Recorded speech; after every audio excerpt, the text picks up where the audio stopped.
और उदाहरण देता हूं आपको।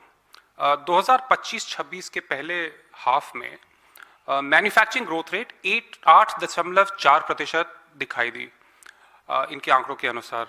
लेकिन जो कोर इंडस्ट्रीज का आंकड़ा था, कोर ग्रोथ इंडस्ट्रीज, जो मतलब रियल डेटा है, उसके मुताबिक 2.9% बढ़ा। तो ये एक और डिस्क्रिपेंसी दिख गई कि एक तरफ आप कह रहे हैं 8.2 और जो दिख रहा है वो है 2.9।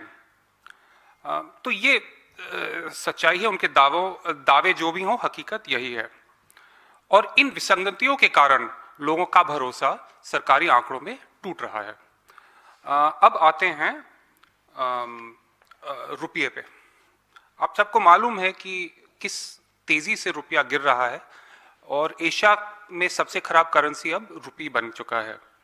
और ये डॉलर के बढ़ने के कारण, ये आपको याद है निर्मला सीतारमण जी ने कहा था कि रुपया गिर नहीं रहा है, डॉलर बढ़ रहा है।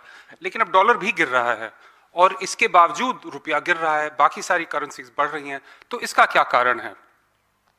एक है कि एफडीआई और पोर्टफोलियो फ्लोज दोनों बाहर जा रहे हैं। जो पहले इंडिया आते थे, अब नेट फ्लोज नेगेटिव हो चुके हैं।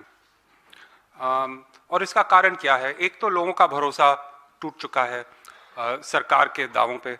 दूसरा है कि जो आपको पता है, एक आंकड़ा निकला है कि हर साल 4 से 5 हजार जो करोड़पति हैं, डॉलर मिलियनर्स हैं, वो देश छोड़ के अलग अलग जगह जा रहे हैं। वो जा रहे हैं दुबई, लंदन, सिंगापुर इत्यादि जा रहे हैं। काफी साल से ये हो रहा है।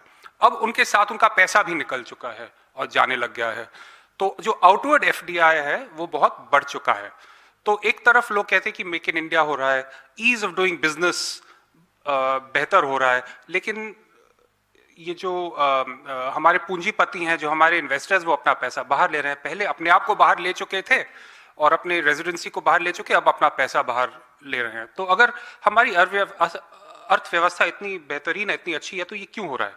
ये सवाल, इसका जवाब है नहीं।